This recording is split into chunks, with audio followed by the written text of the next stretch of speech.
Sounds True presents In Search of the Original Tree of Knowledge, a weekend workshop with Terence McKenna. Researcher, author, and philosopher, Terence McKenna has spent 25 years studying the foundations of shamanism and the ethnopharmacology of spiritual transformation. His books include Food of the Gods and The Magic Mushroom Grower's Guide, and most recently, The Archaic Revival. He is also the founder of Botanical Dimensions, a nonprofit botanical research project. In this weekend workshop, Terence McKenna examines time and its mysteries, the nature of language, and the techniques of ecstasy that have developed in non-Western societies to navigate to and from invisible worlds. And now, recorded live in Boulder, Colorado, In Search of the Original Tree of Knowledge, a weekend workshop with Terence McKenna. How to slice into this pie.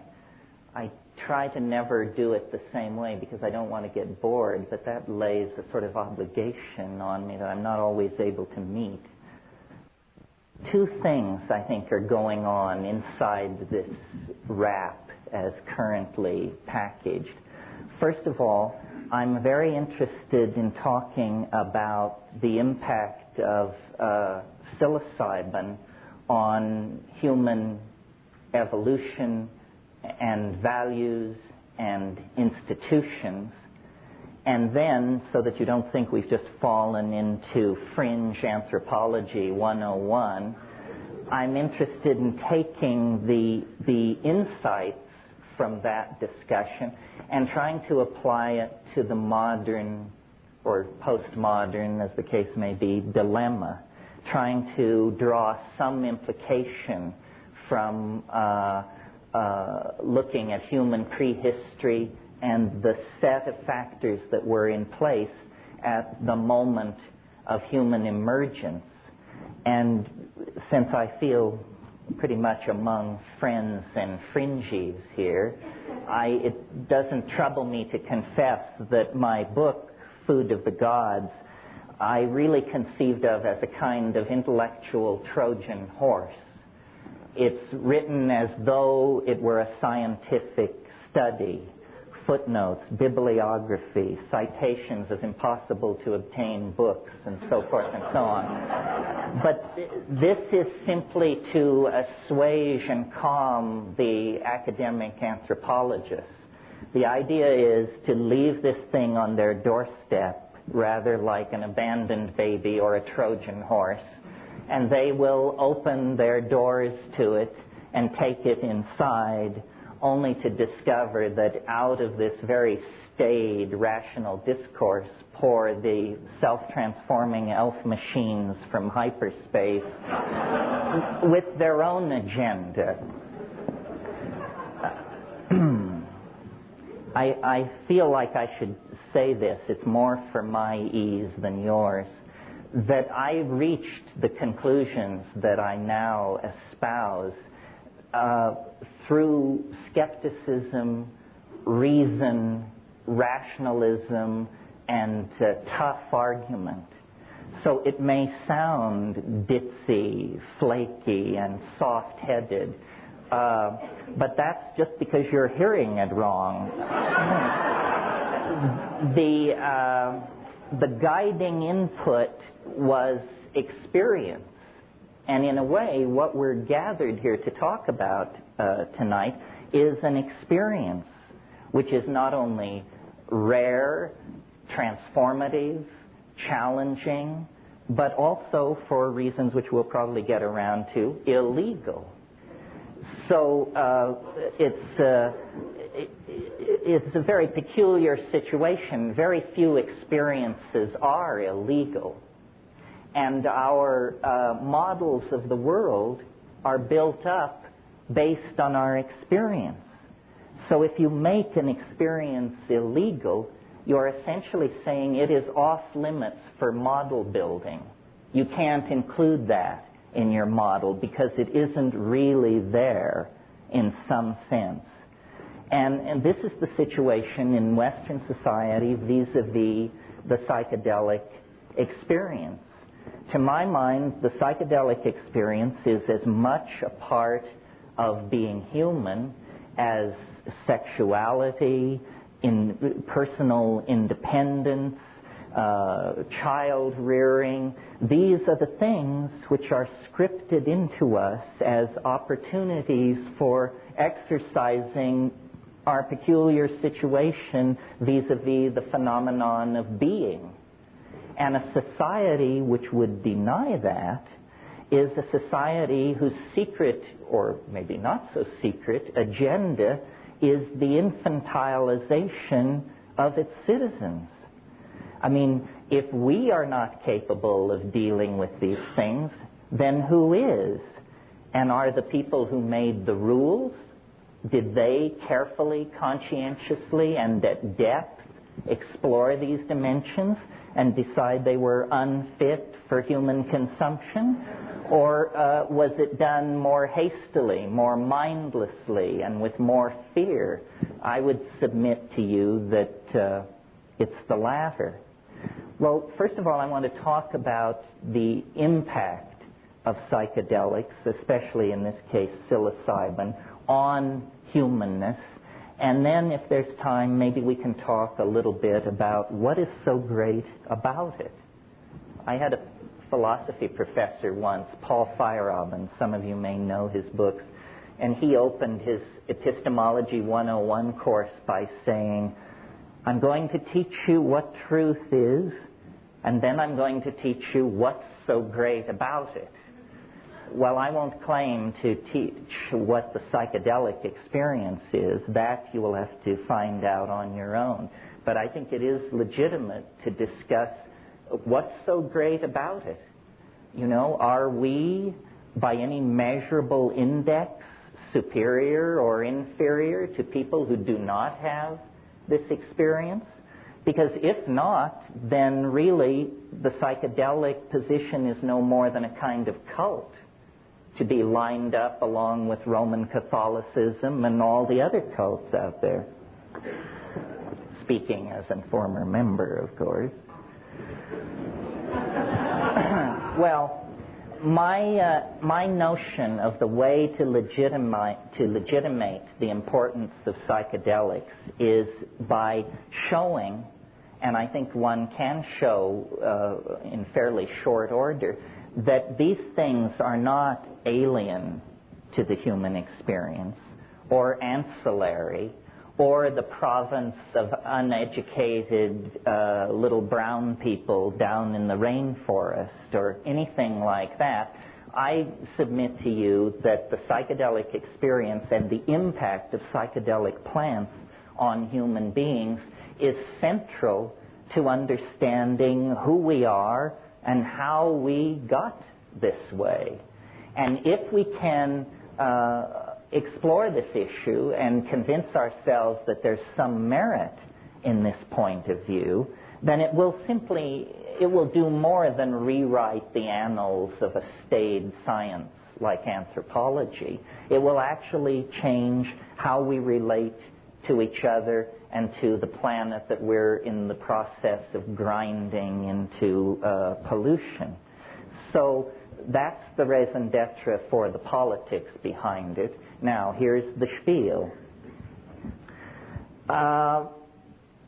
Sometime in the last 3 million years,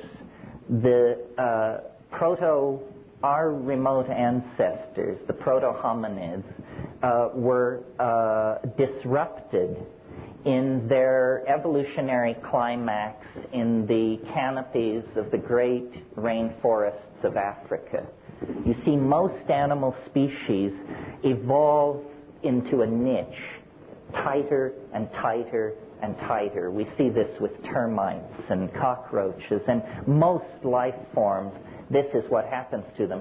Only if the niche is somehow disrupted or destroyed does the game veer away from its tendency toward closure. And this is what happened to us. Our remote ancestors would have lived happily in the climaxed rainforests of Africa, in the same way that primates to this day live happily in the climaxed rainforests of Indonesia and South America. But for the fact that the dynamics of the planet, and this ultimately is, if we're looking for a cause, or some people would say a villain, then it's the climatological dynamics of the planet which began to limit these rainforest habitats. And a new kind of habitat began to form in Africa, which was grassland. It's very recent. And under nutritional pressure, and under a pressure that was the result of this retreating environment, our remote ancestors descended from the trees and began to adapt themselves to the new world of the grassland.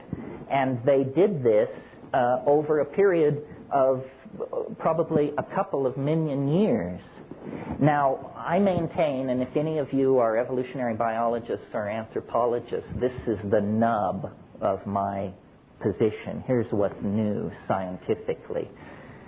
What they teach you about evolution is that it's caused by mutation, which is a random process, which then meets another random process, which is natural selection. And out of these two random processes, lo and behold, you get sea urchins, birds of paradise, gray whales, and human beings. Now, when you inquire as to what is the source of this mutation, you will be told it's cosmic rays, incident incoming hard radiation which can disrupt chromosomes, and then most of these mutations are lethal, some huge percentage of them, but a vanishingly small number of them actually confer adaptive advantage, and they are then preserved in the genome and passed on. Now, what I want to suggest, and I've never seen it thoroughly treated by evolutionary thinkers, is that food is the unexamined source of evolutionary pressure. It can be. If you know anything about animal species, you know that most animals tend to specialize their diet. Insects are famous for this. If you find a caterpillar and you want to raise it in a jar, you must give it the food plant you found it on, because they don't just eat leaves. It doesn't work like that. They have species-specific adaptations. Now, why is this? It's because it's a strategy to limit exposure to toxic and mutagenic chemicals that other life forms are sequestering in their tissue to discourage predation, essentially. Well, so then what happens when an animal population, such as our remote ancestors, comes under pressure from a dwindling habitat or a limited availability of food? Well, what happens, if you have any sense, is you start experimenting. You start digging up roots you never thought about before and chewing on them. You start eating leaves. You start eating insect protein. You experiment with the slaughter of small animals and so forth and so on. And this is precisely what our remote ancestors did. This is the much lamented transition from fruitarian holiness to predatory carnivorous messiness. But had we not been willing to lower our gourmet standards, we would have entered the fossil record at that point. So here we have these proto-hominids foraging into this new grassland environment, beginning to beat on prairie dogs and stuff like that, and simultaneously, as we all know, evolving in this African veldt environment were great herds of ungulate animals, proto-cattle, bison, wildebeest, antelopes, many, many different kinds of animals. And one of the curiosities of nature is that many mushrooms prefer the dung of ungulate animals to just going out and making a deal with the raw natural environment. They like the leavening that goes on with vegetable material when it passes through the double stomach of an ungulate animal. As a headline, what this means is mushrooms grow in manure. And so our remote ancestors, testing for insects and eating small animals, would certainly have encountered the so-called coprophytic or coprophilic, the dung-loving mushrooms. And they would have tested them for food. Years ago when I was in Kenya, I observed baboon troops in this very environment we're discussing, and their habit was they were very interested in cow pies because they had learned from experience that if you rush over to a relatively old cow pie and flip it over, there's a high probability of beetles or beetle grubs under there, and so these were vectors for food getting.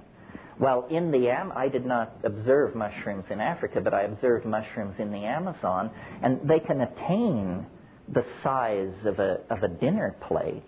I've never seen them in cultivation quite that large. But, you come out after a hard rain, and these things are landed like little flying saucers or frisbees in the meadows. They would certainly have been tested for their nutritional potential.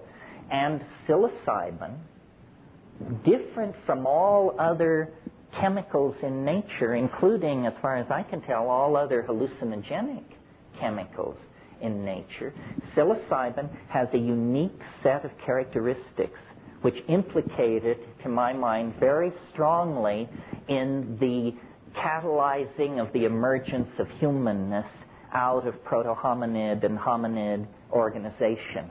And it works like this. It's very relatively easy to understand as major scientific breakthroughs go. At least you're not going to be asked to do any partial differential equations this evening. Psilocybin in very low doses so low that if you were to take a dose this low, you could conceivably forget you had done it and just go out and shop and fiddle around. But at doses so low that they do not register as a psychedelic experience, psilocybin imparts measurable improvement in visual acuity. Roland Fisher did this work in the late 50s and early 60s, and they built an experimental device where a person who could not be seen, by turning a crank, there were two parallel bars. And by turning a crank, this person could rotate one of the parallel bars so that it was no longer parallel. And lacking talking rats, they went to the next preferred experimental animal, which is graduate students.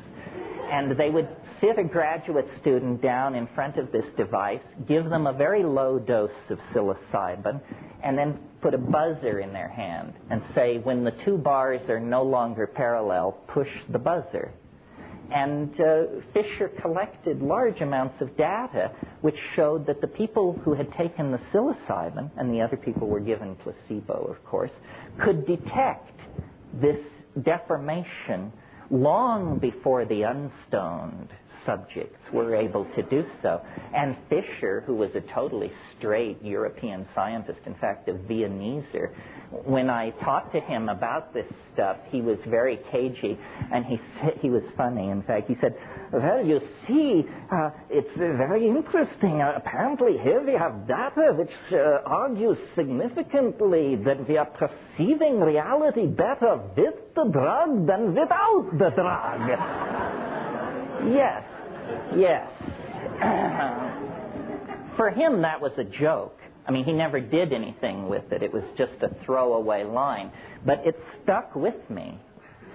And I don't think you have to be a rocket scientist to see that if you are a hunting animal in a situation of nutritional pressure, as our remote ancestors were, and there is a food in that environment which will give you better vision, then by God, the animals which accept that item into their diet are going to be more successful hunters than the ones that do not. And consequently, they will outbreed those members of the population that have some aversion to this exotic food. Either they don't like the look of it, or they don't like that it grows in manure, and they don't like the taste of it. But those who accept it as a dietary item will be more successful at getting food, and consequently more successful at raising their offspring to sexual maturity. And that's the name of the game in Darwinian evolution. You must raise your offspring to sexual maturity. Then the genes flow forward. If you fail in that, you get an F in the evolution game. Well, okay, so visual acuity, that's all very fine.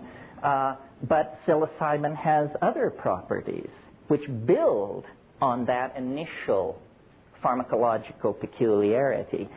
If you take slightly larger doses of psilocybin, and this is typical of many indoles, you get, with many of which are hallucinogens, you get what is called CNS arousal, central nervous system arousal. You all know this feeling. It's the feeling of 2 double cappuccinos in short order. It's that you do not sleep, you are very restless, you are very alert, your attention is scanning, and in highly sexed animals like primates, arousal means exactly what it sounds like. It means erection in the male animal. And now, isn't that interesting? That is a second factor feeding back into this increased success with offspring business. Not only are you a better hunter, but you're a more highly sexed creature. And you're having more of what straight anthropologists refer to as successful copulations. An amazing phrase, actually. Meaning, of course, that impregnation is a consequence of this sexual activity. Now, the other thing that psilocybin does, at or slightly above this arousal level, and this is very important for the argument, is it causes what I call boundary dissolution, and boundary dissolution in human beings, like you and me, means ego loss. And I believe that this would have promoted a social and sexual style based not on monogamous pairing, but on orgy. The scenario is fairly easy to imagine. It's that these remote ancestors of ours would take these mushrooms and they, probably at the new and full moon, the thinking is that ritual was originally lunar timed, and then they would, and we're talking about nomadic groups of people, probably no more than 80 to 100 people, and then there would be group sexual activity. Now, an interesting social consequence of orgiastic social styles, besides a whole lot of fun, of course, is it's impossible to trace lines of male paternity in that kind of a situation. You see, women know whose children are whose because they see the child come out of their body and they nurse the child. But men do not, in that situation, have their children, my children. What they have are our children, the tribal group. And this boundary dissolving thing, let's dwell on this for a moment because this is central to my argument and it has political consequences for our own lives. All primates, clear back down into squirrel monkeys and lemurs, all primates have what are called male dominance hierarchies. And what this means is that the most the males with the longest claws, the hardest muscles, and the meanest dispositions take control of everybody else. Women, children, weaker males, everybody comes under the thumb of the alpha males of the pack. This is true, as I said, of squirrel monkeys, howler monkeys, so forth and so on. It is also true of us, sitting here in this room. This is a male-dominant society. I mean, there's a lot of complaining and hair-pulling about it, and there's a political alternative in the form of the women's movement and feminist sensitivities. But for most people, male dominance is the rule. Well, I would like to suggest that our peculiarly discomforted relationship to reality is a consequence of the fact that for a long period of time, perhaps as short as 20,000 years, perhaps as long as 1,000,000 years, as a species, and not consciously, we accepted into our diet a drug that had the consequences of suppressing male dominance. That this was the social consequence of accepting psilocybin into the diet. The ego is a structure that forms in the psyche like a calcareous tumor or a growth if you do not have regular recourse to the cure. And the cure is psilocybin and the boundary-dissolving sexual and social style which it carried in its wake. So the reason that we, as a people, are haunted by the idea of a lost paradise, a perfect world sometime in the misty past, is not, Mircea Eliade called it the nostalgia for paradise, and thought it was a kind of a longing that had no basis. But I think that it's entirely a memory of a period when male dominance was chemically suppressed, ego was chemically suppressed, and by male dominance and ego, I don't mean to lay this entirely on men. I mean, I would wager probably everyone in this room has more ego than they need, certainly starting with me.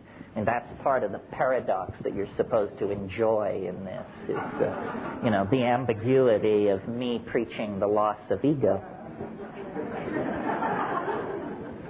So essentially, what happened was a chemically driven leap in evolution as a consequence of the suppression of these behaviors that favored male dominance.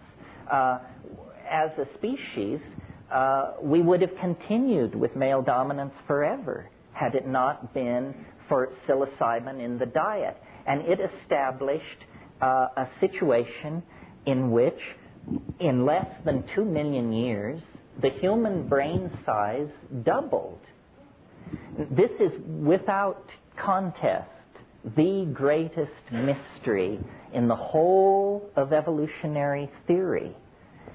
Lumsden, who is a brilliant evolutionary biologist, called the doubling of the human brain size in 2 million years the most spectacular transformation of a major organ of a higher animal in the entire fossil record. Well, now, it would be spectacular enough if it were the liver of an otter or the pancreas of an elephant. But notice that it is the organ which created the theory of evolution itself and all other theories. So that we're getting a little tautological here, folks. There's something fishy going on. What was it that caused this explosive doubling in human brain size? Well, I maintain that it was the new behaviors that emerged with the suppression of ego and their reinforcement in this situation of nomadic pastoralism. And that there was a period let's call it from the melting of the last glaciers in Tel Çatalhöyük, 6,500 BC, there was a period when men and women were in balance with each other, children and adults were at peace with each other, and human beings and the planet were at peace with each other. And then it was lost.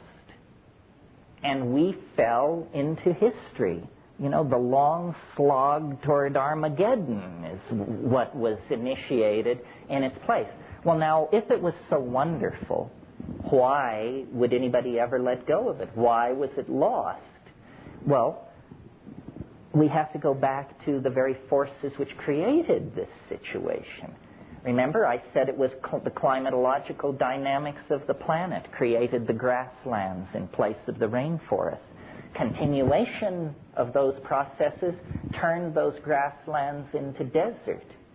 And where there once were water holes, running rivers, grasslands, and vast herds of animals and their human symbiotes, suddenly there was encroaching desert, fewer water holes. The mushrooms began to be seasonal, began to be located only in the rain shadows of mountains. The great mushroom festivals, which had been at the new and full moon, became solstitial, and then equinoctial, and then, biennial or something. Anyway, you get the picture. It was fading. And I don't think people took this lying down. No pun intended. I think that there was great anxiety about the fading of the mushroom and the loss of the sacrament. And so these people searched for a strategy for preservation. Well, in a world without refrigeration, there is only there are two strategies for preservation of a delicate food like that. One is air drying, which is not terribly satisfying because as soon as a rain cloud comes along, your dry stuff absorbs moisture out of the air and turns yuck. And so the only real option is preservation in honey. And this was done, I'm sure. It's still done in Mexico to this day in remote mushroom-using villages. People preserve it in honey. Now, the problem here, and this is a lot, my book goes into this kind of thing a lot, because food of the gods. Because what food of the gods is really about are the hidden factors that drugs lay upon us that we are not even aware of. And if you are attempting to preserve a hallucinogenic mushroom in honey, what you have to be aware of is that honey itself is potentially a psychoactive drug. Honey will turn into mead. It will ferment into a crude kind of honeyed alcohol. Well, if the mushroom brings suppression of ego, group sexual activity, and the formation of group values, what does alcohol bring? Alcohol has two effects primarily. It lowers sensitivity to social cueing at the same time that it confers an exaggerated sense of verbal facility. In other words, people turn into jerks behind this. I mean, you only have to go to a busy singles bar somewhere here in Boulder and you will see the alcohol ambiance being acted out right in front of you. So, and it's perhaps not so true of our generation, but I think probably for 1,000 years nobody got laid in Western civilization unless they were juiced, because Christianity was laying such a heavy trip on everybody, and people barely took their clothes off. In other words, you had to become blindly intoxicated to do what comes naturally. And I think up until very recently, how many women have their first sexual imprinting in an atmosphere of alcohol abuse? I mean, some huge percentage, I imagine. So that is the story, basically, of the fall into history. The loss of this mushroom cult happened right at the time that we were inventing agriculture. And agriculture and the suppression of orgy have something in relationship to each other on two unrelated levels. First of all, you suppress orgy because once you have agriculture, it's no more about psyching yourself up for the great hunt. It's all about getting up before dawn and going out and hoeing the weeds out of the crops. So it doesn't promote a party mentality. The other thing is that as human mental capacity was evolving, remember that exploding brain size, as human mental capacity was evolving, women in these nomadic groups began to notice a curious fact, which was every year they would return roughly to the same places they had been the year before, and in the discards from last year's camp, in the midden, they would discover food plants growing. And some brilliant woman or group of women put it together and said, aha, we buried food here last year, and now there is food here. Must be something about putting food into the ground gets you food. In other words, they were able to cognize a cause and effect relationship that were separated over many months of time. At the same time that women were putting this together, men were noticing that the act of sex had certain consequences 9 months later. The same perception had different impacts on both sexes, but it was an ability to coordinate a temporally separated cause and effect. Well, once men got onto the notion of male paternity, they realized that these aren't our children. Some are mine. Some are somebody else's.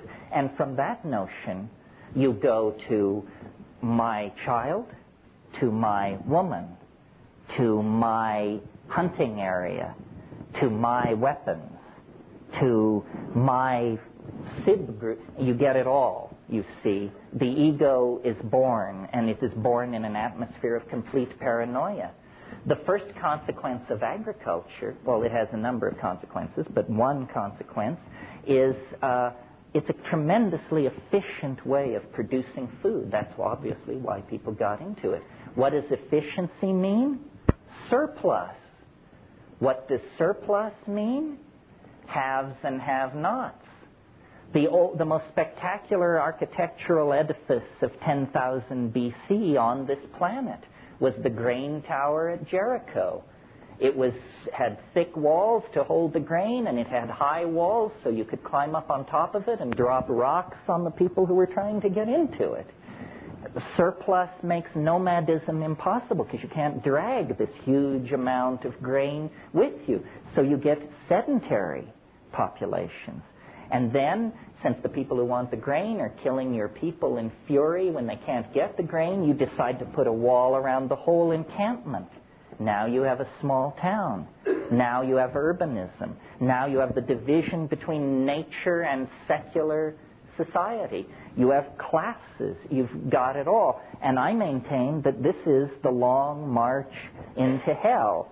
And our particular obsession with drugs as a species, I maintain, can be traced back to this transition.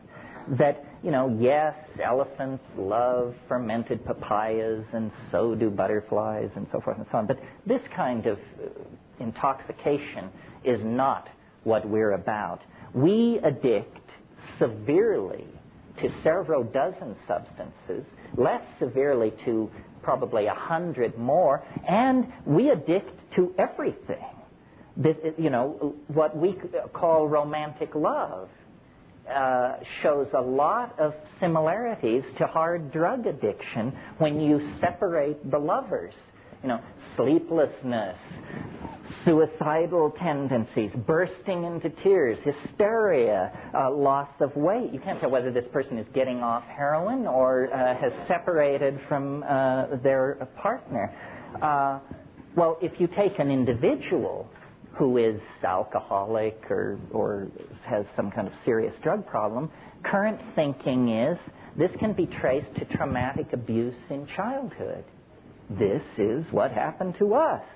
Traumatic abuse in childhood. We were literally torn out of a symbiotic relationship to the earth by the forces of male dominance, agriculture, sedentary living, so forth and so on. And we've been trying to scratch an itch that we can't find ever since. And it has, money doesn't do it, power doesn't do it, nothing seems to do it. We seem to be the unhappy monkey. And we take this unhappiness out on each other with a vengeance. And you see, what happened was when the mushroom faded, the million years of pharmacologically interrupted patterns of male dominance reasserted themselves. But it was no more a foraging monkey with this style. It was a creature with language, tools, music, social organization, and suddenly it got very ugly. And people weren't interested, and people began fighting over the women.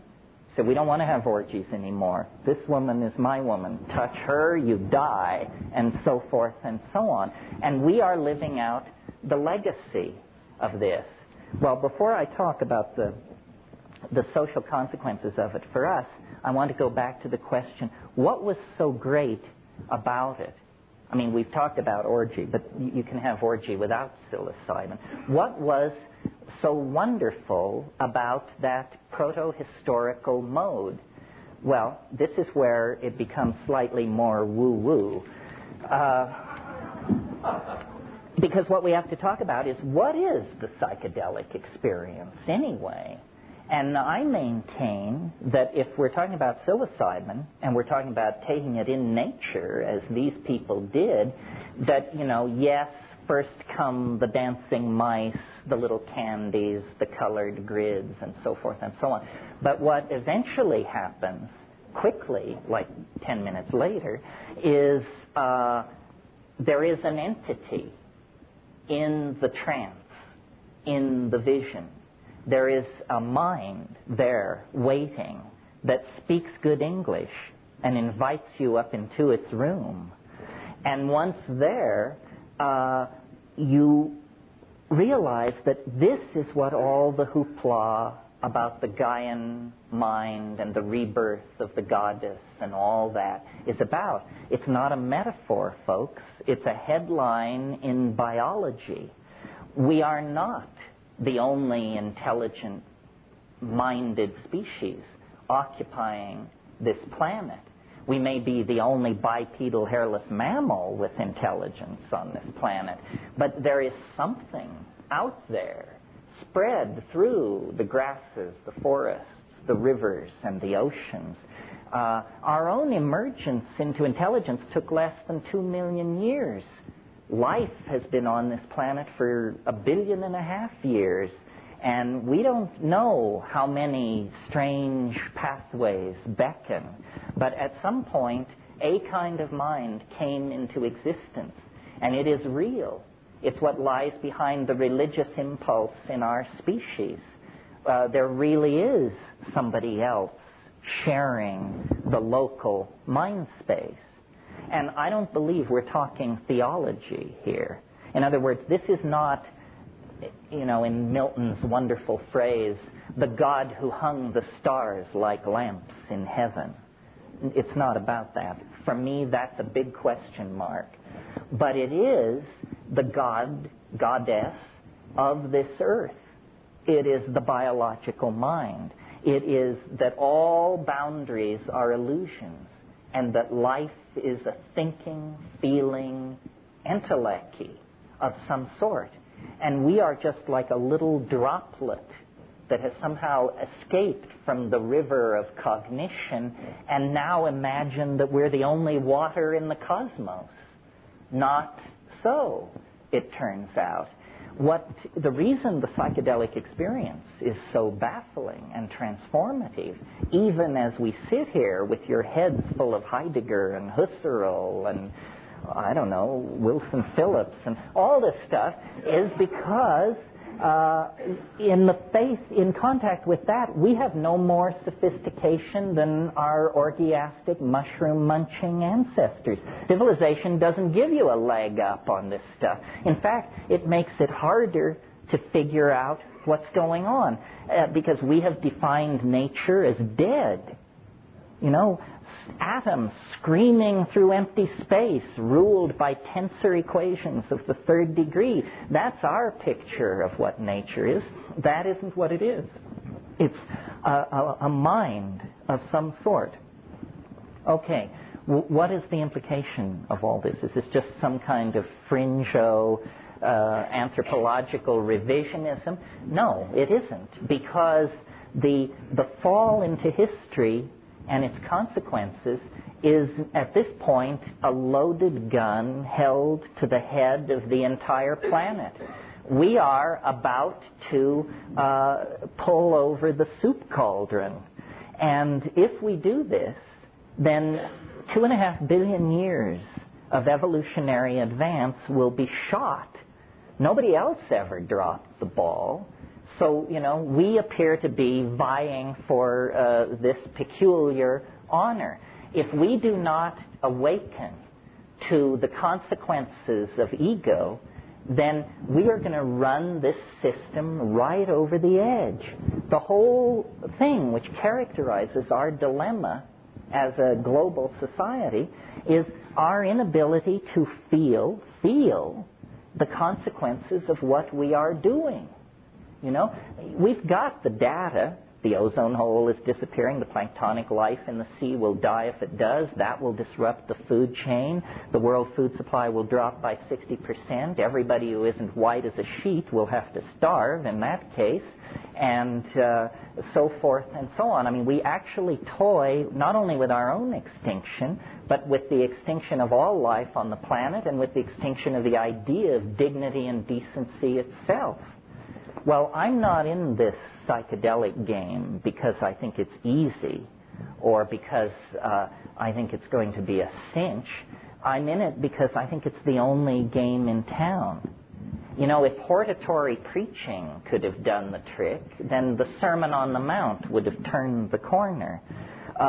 If cautionary data flowing back to ruling institutions could do the trick, then sometime after Thomas Malthus, people would have begun to hit the brakes. Nothing seems to work. We're sick. We need pharmacological intervention. The ego is permitting us to slowly, not so slowly, commit suicide.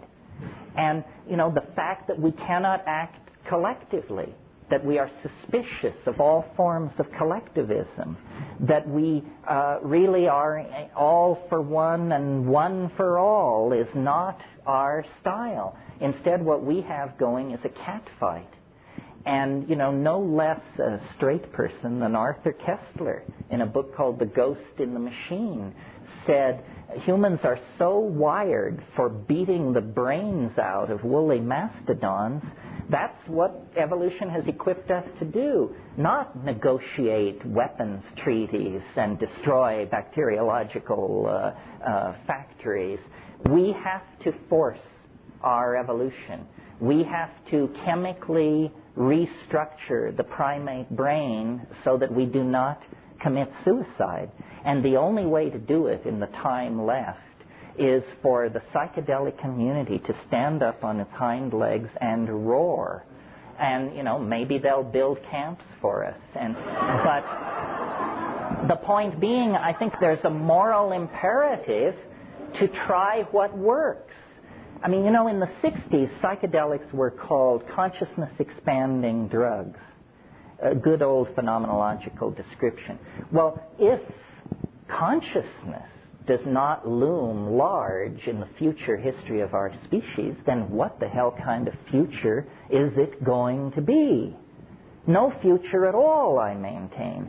So if there is even the slightest iota of possibility that these things do what I'm saying they do, then we need to get Johnny Quick on it and check it out, because we may be beyond the point of no return right now. Nobody knows how bad this ozone hole thing is, or what's locked up at Rocky Flats or behind the Iron Curtain or dumped in the Arctic Ocean.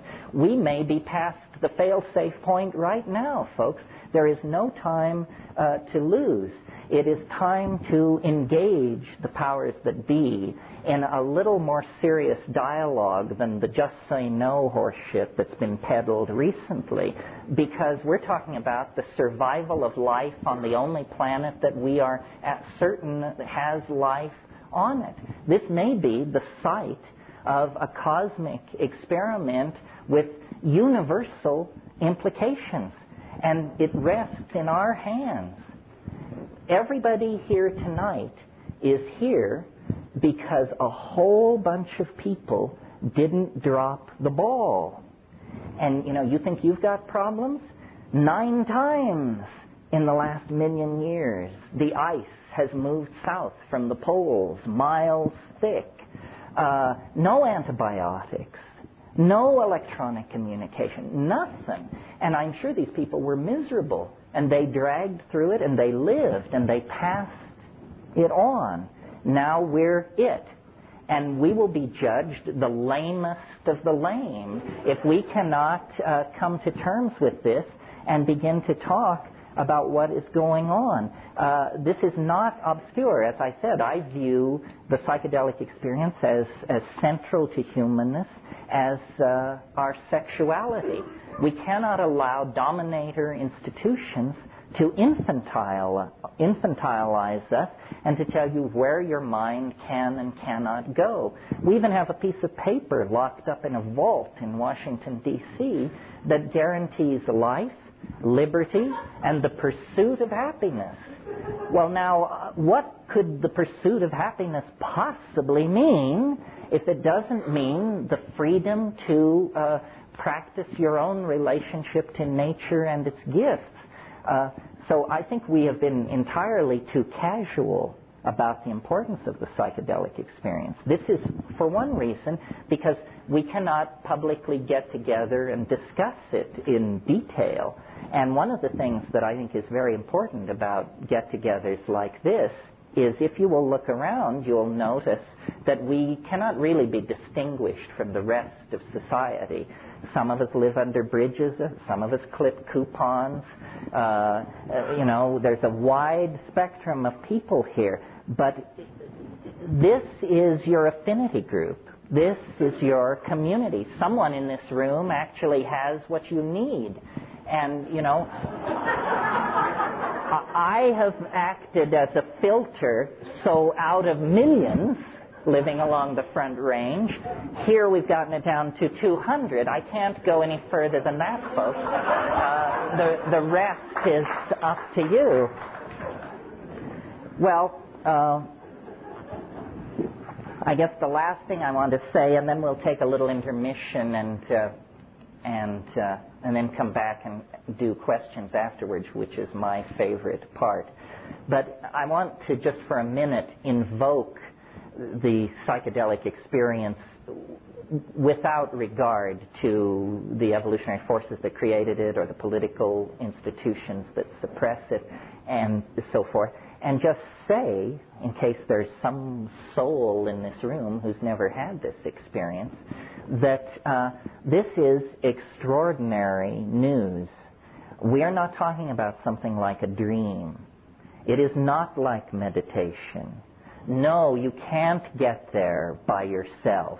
And Babaji is equally useless, because you and Babaji are starting from the same place in this game. It requires pharmacological perturbation of ordinary neurochemistry in order to see this mystery. And it is a mystery. It is not going to be reduced to the firing of synapses or repressed sexual desires or day residues or anything like that. It is the very thing which all these religions are yammering about. It's there. It's real. I mean, if you think that the world is empty of adventure, then you just haven't been hanging out with the right crowd. I mean, on a Saturday night, within the confines of your own apartment, on 5 grams of psilocybin mushrooms in silent darkness, I guarantee you will believe that Ferdinand Magellan should take second place to you. You will see things which no human being has ever seen before, and that no human being will ever see again. That's how big that universe is. The incredibly constricted space-time locus of the here and now that evolution has forced upon us for survival purposes is simply one point in an apparently infinite hologram of explorable data that is the human world. I mean, the entire world of every science fiction novel and story ever written is minuscule compared to the universes of strangeness and peculiarity that are accessible to any one of us, if you will but apply the method.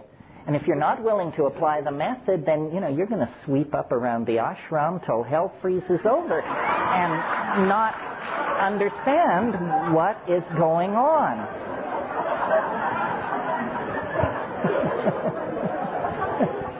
I mean, I think, I'm sorry to be so hard on religion. I think it has its place. Its place is the inspiration of ethical behavior.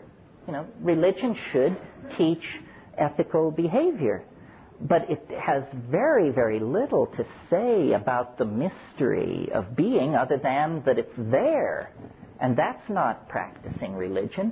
Practicing religion is dancing with the mystery, losing and finding yourself in the mystery. And people often say to me, well, how does this relate to other forms of spiritual work? Well, the answer is maybe not at all. I mean, I've certainly taken a lot of psychedelics, and I think I see no sign of spiritual attainment or ethical perfection or anything so la-di-da as that. I don't know what this is all about, but I do know it's ours. It belongs to us. We are the creatures of mind. And 95% of what mind is lies on the other side of the psychedelic boundary. Ordinary consciousness is just like keeping the accounts of life. But there's more to life than the account books.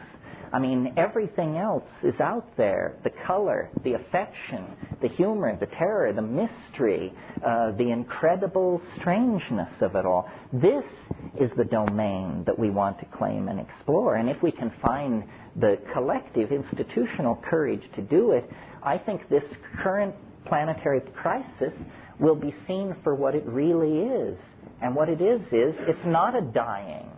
These are not the last rites for intelligence. This is a birth process. I mean, if you were to come around, if you'd never seen somebody give birth and you came around the corner and it was in progress, you would be thoroughly, profoundly alarmed. I mean, it looks like an enormous tumor is making its way out of somebody, and they are being split in two, and blood is being shed, and there's pleading and screaming and thrashing. It would be a real leap of understanding for you to say, oh, how wonderful, new life is emerging. This is the way we do it. Well, this is the way we do it. I mean, we are in the birth canal right now of a planetary civilization. Literally, the amniotic oceans of 500 years ago, that's all gone. There is no frontier. There is no going back. The peace of the fetal environment is gone. And now, in transition, literally, the walls are closing in. You can't breathe. You can't eat. You can't find your way. It appears to be the end. But there's light at the end of the tunnel. The problem is that tunnel is in the back of your mind. And if you don't go to the back side of your mind, you will never see the light at the end of the tunnel. And once you see it, then the task becomes to empower it in yourself and other people. Spread it as a reality. God did not retire to the seventh heaven. God is some kind of lost continent in the human mind. And if we will but explore the human mind, we can reclaim these relationships with our own authenticity and shed the childishness of historical existence and gender politics and all the rest of it, and move on to the real business of establishing a real civilization. Thank you very much.